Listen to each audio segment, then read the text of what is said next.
Guys welcome back to टूटाटेक। जैसा आपको पता है कि पाइथन की सीरीज हम लोग बहुत ही अच्छे पेज से आगे बढ़ते जा रहे हैं, तो आज हम देखने वाले हैं table printing with while loop. तो चलो विदाउट एनी टाइम वेस्टिंग हम सीधे स्टार्ट करते हैं। तो यहाँ पर सबसे पहले मैंने n नाम का एक वेरिएबल ले लिया और input enter the table number i equals to 1 हमारा इनिशियलाइजर हो गया, और उसके बाद व्हाइल, और उसके बाद हमारी आ गई कंडीशन कि ये जो लूप है सिर्फ 10 टाइम से रन होगा, और उसके बाद सिंपली प्रिंट कर देंगे हम। और प्रिंट क्या करेंगे, F string N X I equals to N into I, और उसके बाद हम लोग फिर से इंक्रीमेंट कर देंगे। ठीक है, जब तक हम इंक्रीमेंट नहीं करेंगे तब तक यहाँ पर आई की वैल्यू 2 नहीं होगी, और फिर यहाँ पर भी आई की वैल्यू जो है वो 2 नहीं होगी। ठीक है, तो इसके लिए हम यहाँ पर इनिशियलाइजर का और इंक्रीमेंट और डिक्रीमेंट का यूज करते हैं। और जैसे मैं इसे रन करूंगा तो ये हमसे सबसे पहले इनपुट लेगा, और मैंने यहाँ पर 5 इनपुट दिया, और जैसे मैं इसे रन करूंगा तो देखो यहाँ पर हमारा जो 5 का टेबल है वो प्रिंट होकर के आ चुका है। ठीक है, तो ये चीजें हमारी पीछे की थोड़ी सी बच रही थी जिसे हमें देखना था, और हमने इसे भी देख लिया। और अगर आपको ये पूरी की पूरी फाइल चाहिए, ठीक है, जो मैं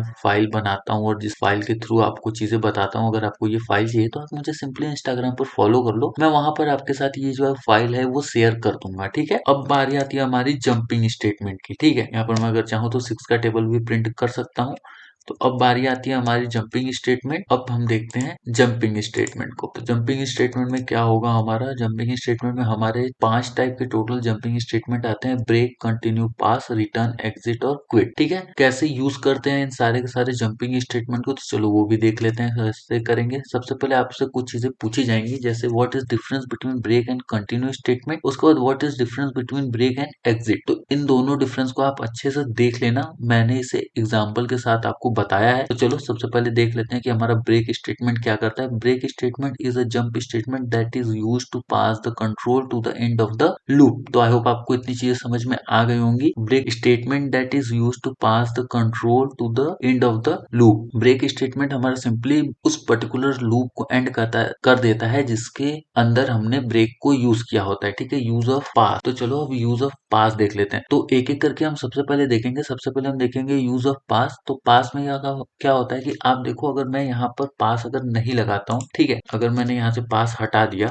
और अब मैं इसे रन करूंगा तो देखो ये हमारा एक एरर शो कर रहा है। ठीक है, यानी कि कोई भी मैसेज यहाँ पर प्रिंट नहीं होगा। हाँ, लेकिन जैसे मैं यहाँ पर पास लगाता हूँ और मैं रन करूंगा तो देखो ये यहाँ पर जो हमारा मैसेज है वो प्रिंट हो जाएगा, और कोड हमारा अच्छे से रन कर रहा है। ठीक है, तो आई होप आपको ये अच्छे समझ में आ गया होगा। अब देखते हैं हम यहाँ पर आगे कि हमारा जो कंटिन्यू है वो क्या करता है। ठीक है, तो एक्चुअल जो यहाँ पर एरर है वो एरर क्यों आ रहा है अभी बताता हूँ। क्योंकि मुझे वहां पर एक नंबर प्रिंट करना चाहिए और मैंने इनपुट में n दे दिया था, तो इस वजह से वहां पर हमें एक एरर जो है वो शो हुआ था। ठीक है, तो देखो यहाँ पर मैंने 5 एंटर किया, वेलकम टू टूटाटेक, सिंपली ये प्रिंट हो गया। ठीक है, और अगर मैं इसे अभी कमेंट आउट अगर कर देता हूँ और उसके बाद अगर मैं यहाँ पर रन करूंगा और जैसे मैं 5 एंटर करूंगा तो देखो कुछ भी नहीं होगा, क्योंकि यहाँ पर पास लगा हुआ है। ठीक है, तो इसकी वजह से यहाँ पर कुछ भी प्रिंट नहीं होगा। तो आई होप आपको अच्छे समझ में आ गया होगा कि हमारा ये जो पर्टिकुलर प्रोजेक्ट है या फिर पर्टिकुलर जो सिंटेक्स है वो कैसे वर्क करता है। अब देखते हैं difference between break and continue. तो देखो ब्रेक के लिए भी हमने एक बहुत ही सिंपल सा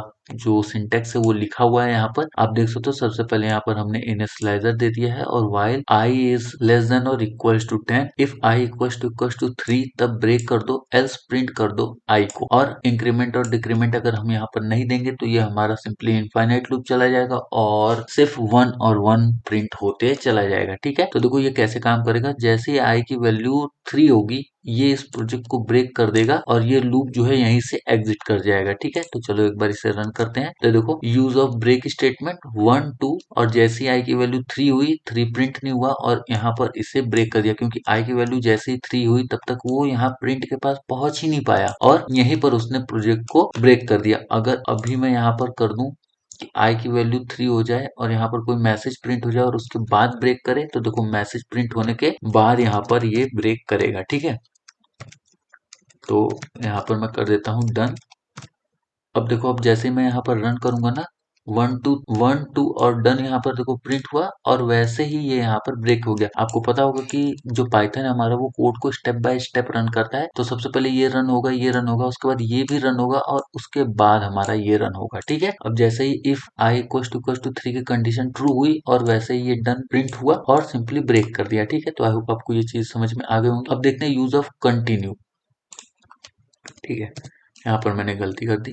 यूज ऑफ कंटिन्यू बिल्कुल सेम टू सेम वैसा ही कोड हमारा होने वाला है। आप चाहो तो इंक्रीमेंट पहले दे सकते हो और इंक्रीमेंट लास्ट में भी दे सकते हो, कोई दिक्कत नहीं होती है उससे। और यहाँ पर भी वैसे ही इफ आई इक्वल टू 3 और कंटिन्यू, तो देखो इस सिनेरियो में क्या होगा, इस सिनेरियो में सिंपली ये 3 को स्किप कर देगा और काउंटिंग को आगे इंक्रीज करता चले, यानी कि 1 2 और 4 5 6 ऐसे करके ये प्रिंट कर देगा। देखो 1 2 4 5 6 इसने ऐसे प्रिंट कर दिया।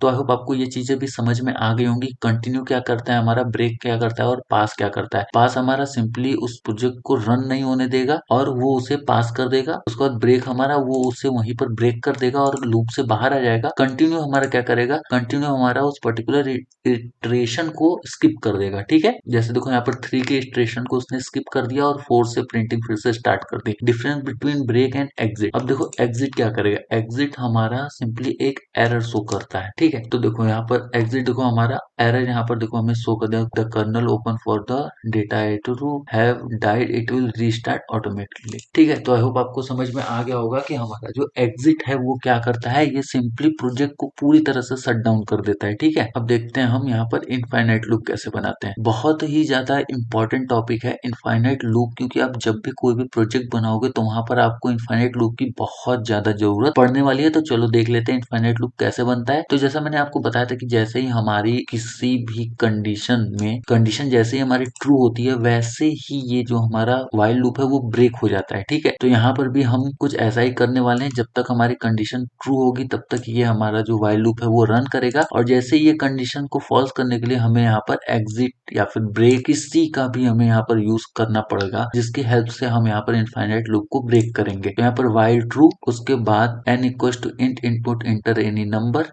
और उसके बाद हम देंगे यहाँ पर इनिशियलाइजर, और इनिशियलाइजर के बाद व्हाइल और फिर कंडीशन यहाँ पर हमने दे दिया, और प्रिंट n इंटू आई। एन इंटू आई क्या करेगा आपको भी पता है, ये सिंपली n की वैल्यू को i में प्रिंट करेगा और एक टेबल प्रिंट कर देगा। ठीक है, और उसके बाद फिर से यहाँ पर हमने इंक्रीमेंट और डिक्रीमेंट दे दिया। उसके बाद यहाँ पर देखो ये हमारा आता है इनफाइनाइट लूप को ब्रेक करने के लिए। ठीक है, ये क्या करेगा, ये हमारा अनलिमिटेड टाइम्स जो है वो टेबल प्रिंट करेगा जब तक कि हम यहाँ पर y की जगह पे और कुछ यहाँ पर एंटर ना करें। ठीक है, तो चलो जैसे ही मैं इसे रन करूंगा तो देखो सबसे पहले यहाँ पर एंटर एनी नंबर, तो मैंने यहाँ पर 5 एंटर किया। y को छोड़ के अगर कोई भी अल्फाबेट एंटर किया, ठीक है, और जैसे मैं यहाँ पर एंटर करूंगा देखो ये हमारा जो कोड है वो यहीं पर एग्जिट हो गया, यानी कि हमारा जो इनफाइनाइट लूप है वो यहीं पर इंड होता है। ठीक है, तो आई होप आपको समझ में आ गया होगा इनफाइनाइट लूप कैसे बनाते हैं और उससे कैसे एग्जिट आते हैं। ठीक है, अब इसके बाद हम देखेंगे क्या देखेंगे। अब इसके बाद हमारी बारी आती है एफ स्ट्रिंग की, यानी कि फॉर्मेटेड स्ट्रिंग। फॉर्मेटेड स्ट्रिंग को यूज करने से पहले देखो आपको सिंपली 3 चीजों का पता होना चाहिए। सबसे पहले परसेंटाइल डी, परसेंटाइल एफ और परसेंटाइल एस। तो ये सारे के सारे फॉर डिस्प्ले इंटीजर वैल्यू के लिए हम डी का यूज करते हैं, फॉर डिस्प्ले फ्लोट वैल्यू के लिए हम एफ, और फॉर डिस्प्ले स्ट्रिंग वैल्यू के लिए हम परसेंटाइल एस का यूज करते हैं। ठीक है, अब देखो इसको यूज करने का हमारा क्या मोटिव होता है। एग्जाम्पल के लिए D equals to 16, M equals to मे और y इक्वल्स टू 2003.0। अब देखो यहाँ पर सिंपली अगर मैं चाहूँ तो इसे 3 तरीके से प्रिंट कर सकता हूँ, बट यहाँ पर देखो एक डेट के फॉर्मेट में अगर हमें प्रिंट करना है तो उसके लिए देखो हमारा कुछ इस तरह से आता है हमें प्रिंट करने के लिए। और जैसे मैं यहाँ पर इसे रन करूंगा तो देखो हमारे पास 3 डिफरेंट टाइप्स के आ जाएंगे। टुडे 16 मई 2003, टुडे 16th मई 2003, टुडे 16th मई 2003, और देखो तीनों को मैंने अलग अलग तरीकों से लिखा हुआ है यहाँ पर आउटपुट में, बट जो इनके आउटपुट है वो बिल्कुल सेम आ रहे हैं। तो ये कैसे पॉसिबल है, ये सिर्फ सारे के सारे चीज जो है हमारे वो यहाँ पर एफ स्ट्रिंग्स की मदद से पॉसिबल हो पा रहे हैं। ठीक है, तो आई होप आपको ये चीजें भी अच्छे समझ में आ गई होंगी कि अगर कोई भी आपको डेट मंथ अगर प्रिंट करना है तो उसका जो सिंटेक्स होगा उसे हम कैसे लिख करके प्रिंट कर सकते हैं। तो आई होप आपको इतनी चीजें काफी अच्छे समझ में आ गई होंगी। मिलते हैं कल एक नए वीडियो में, तब तक के लिए bye bye, take care and Radhe Radhe.